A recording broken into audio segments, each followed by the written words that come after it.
Hello दोस्तों, veterans नमस्कार। मैं दीवान सिंह। आपको पता है कि ओल्ड पेंशन स्कीम की जगह यानी ओपीएस की जगह एनपीएस ने जन्म लिया 1 जनवरी 2004 को और आज उसको 21 साल से ज़्यादा हो चुके हैं, यानी कुछ दिन ऊपर निकल गए 21 साल से। उसके बाद फिर और यूपीएस यूनिफाइड पेंशन स्कीम आई और उस यूनिफाइड पेंशन स्कीम जो लागू हो जाएगी यदि एनपीएस वाले उसको अडॉप्ट करेंगे तो 1 अप्रैल 2025 से। और यूपीएस केवल और केवल उन्हीं लोगों के लिए है जो एनपीएस में आते हैं। अब एनपीएस में चाहे केंद्रीय कर्मचारी हो या बैंकों के कर्मचारी हो या इंश्योरेंस के सरकारी कर्मचारी हो या किसी भी डिपार्टमेंट के कर्मचारी हो या स्टेट्स के कर्मचारी हो, 1 जनवरी 2004 से वो एनपीएस के हिस्सा हैं, जिसमें 10% इनका कटता है। पहले भारत सरकार उतना ही बराबर का देती थी, कुछ दिन के बाद को 14% भारत सरकार का या राज्य सरकार का या 10% इनका, और इस प्रकार के कॉर्पस फंड बनेगा। उसका हिसाब किताब सबको पता है कैसे हो कैसे हो। अब मैं ये बताना चाहता हूँ आपको कि ये जो यूपीएस है, मैंने पहले बता दिया था कि यूपीएस में आपकी लास्ट पे ड्रॉन का यानी जो 12 महीनों का लास्ट का जो एवरेज जाएगा उसका 50% आपको पेंशन मिलेगा, बशर्ते कि आप 25 साल की सर्विस कर लेते हो और आप सुपर एन्युएट हो चुके हो। यदि आप 10 साल की सर्विस कर लेते हो और सुपर एन्युएशन पे जा रहे हो तब भी आपको 10,000 से कम पेंशन नहीं होगी। अब 10 साल की सर्विस किसके लिए होगी? अब जो बैंकों में या केंद्रीय संस्थानों में या केंद्रीय कर्मचारी हो, राज्य सरकार के कर्मचारी हो, अब ये तो स्वाभाविक है कि जो न्यूली रिक्रूटेड हुआ होगा वो 10 साल बच जाएगा नहीं, या तो सर्विस छोड़ के जाएगा या फिर वो वीआरएस वगैरह लेकर के जाएगा। तो वीआरएस वगैरह में तो इसमें सुपर एनुएशन से पहले कोई फायदा है नहीं, केवल और केवल फायदा है जब आप सुपर एनुएट हो जाओगे तभी आपको। और यदि कोई आदमी 17, 18 साल 20 साल में लग रहा है तो वो 30 साल में चला जाता है एनपीएस में, तो उसको कोई फायदा नहीं है, अपना एनपीएस का पैसा लेगा और चला जाएगा। लेकिन यदि कोई व्यक्ति 49 साल में भर्ती हो रहा है और उसकी 10 साल की सर्विस हो जाती है 60 साल होने पे, तो उस 10 साल की सर्विस में क्योंकि सुपर एनुएशन में जा रहा है तो मिनिमम पेंशन 10 साल होगी। अब इससे फायदा किसको होगा? देखो, बड़ी सीधी सादी बात है कि जो सिविलियंस केंद्रीय कर्मचारी हो या राज्य सरकार में कर्मचारी हो या बैंकों में हो या इंश्योरेंस कहीं भी कर्मचारी हो, वो सीधी भर्ती जो हो रही है वो तो कम से कम जो सर्विस करेंगे 30, 31, 32 जितनी भी मतलब सर्विस करते जाएंगे उन पर प्रॉब्लम होती है। लेकिन ये जो यूपीएस है, हमारे जो पूर्व सैनिक हैं सेवा करने के बाद जो पुनः रीएम्प्लॉयड होते हैं, ये उनके लिए बहुत ही काम की चीज है। कैसे है अब मैं आपको बताऊंगा। यदि वो केंद्र का कर्मचारी है तो वहां तो लास्ट पे डाउन का 20 साल में 50% हो जाता है, तो उसको तो होगा नुकसान। लेकिन जिन जगहों पर जैसे बैंकों में अभी भी 33 साल में लास्ट पे डाउन का 50% है। अब ये अधिकतर जो बैंकों में हमारे भूतपूर्व सैनिक लगे हुए हैं, वो जब पेंशन आते हैं तो उनकी सर्विस मुश्किल से किसी 15 साल, 16 साल, 17 साल, 18 साल, 19 साल, 20 साल, 25 साल तक तो बहुत कम पहुंच पाते हैं, बहुत कम पहुंच पाते हैं, 21 साल। और जब इनकी पेंशन का कैलकुलेशन होता था तो यह मान किया जाता कि 33 साल की इतनी है तो 21 साल की कितनी होगी, यानी 33 साल से निकलता था। लेकिन वही अब रेशियो निकलेगा 25 साल से। यानी मैं ये कहना चाहता हूं, बैंकों में जितने भी कर्मचारी हैं या आप जहां भी 33 साल का कैलकुलेशन हो रहा है और पूर्व सैनिक हैं, तो वो यूपीएस लेने से ना चूकें।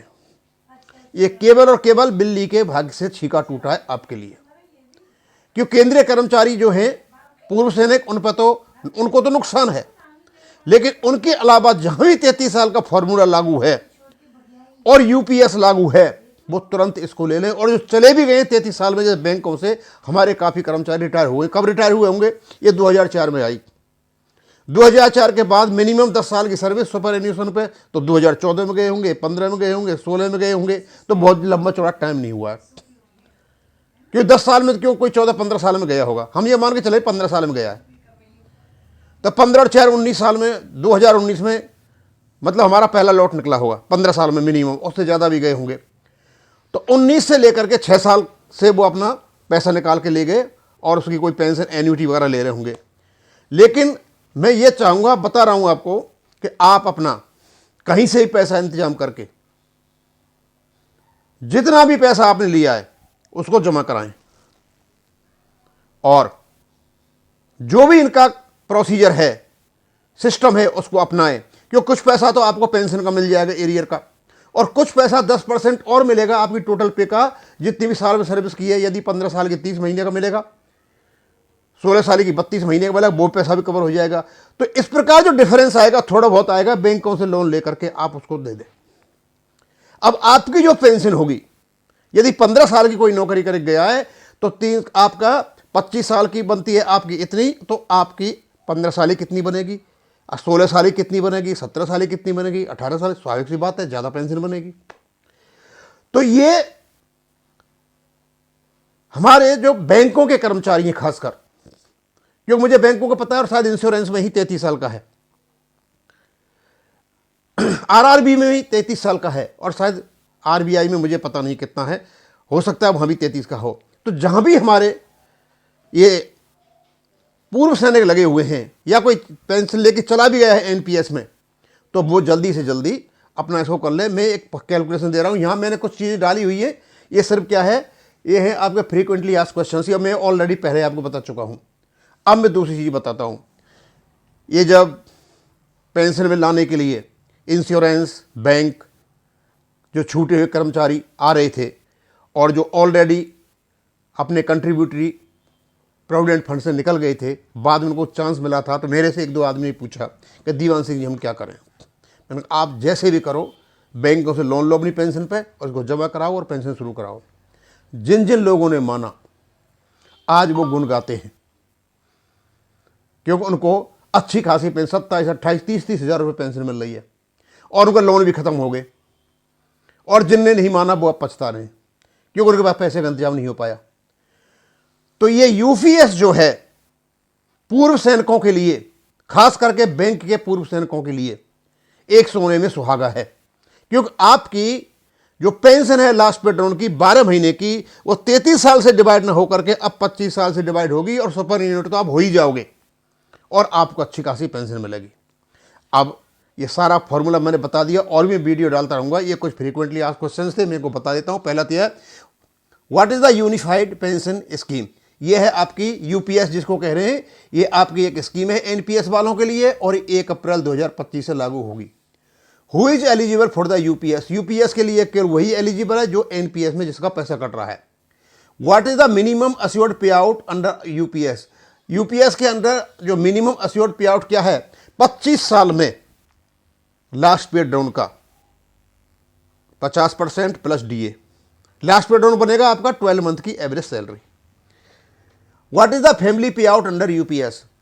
आपकी जो ओल्ड पेंशन स्कीम में जो आपकी फैमिली पेंशन थी, वही फैमिली पेंशन यहां पर है।